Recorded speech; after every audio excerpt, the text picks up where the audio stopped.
তাপস পালের স্ত্রীর এক ইন্টারভিউতে শোনা যায় যে তাপস পাল কোনোদিনও রাজনীতিতে নাম লেখাতেই চাননি। তিনি বরাবরই বলেছিলেন যে মানুষ তাকে শিল্পী হিসেবেই চেনে, আর রাজনীতি করলে মানুষ তাকে মেনে নিতে পারবে না।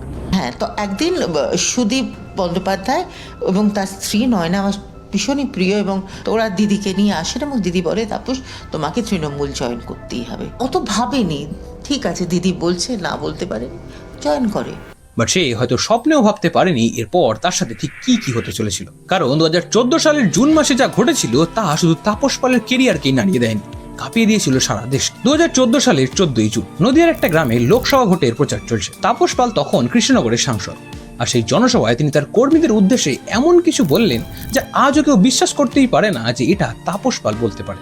কারণ তিনি বলেছিলেন সিপিএম যদি তার কর্মীদের উপর আক্রমণ করে তাহলে তিনি ছেড়ে কথা বলবেন না, তিনি তাদের ঘরে ছেলে ঢুকিয়ে রেপ করিয়ে দেবেন। একটা যদি কোন বিরোধী আর তৃণমূলের কোন মেয়ে, কোন বাচ্চার গায়ে হাত দেয়, তাদের পুষ্টিকে আমি যা তা করে চলে যাবো। আমার ছেলেদের ঢুকিয়ে করে চলে যাবো।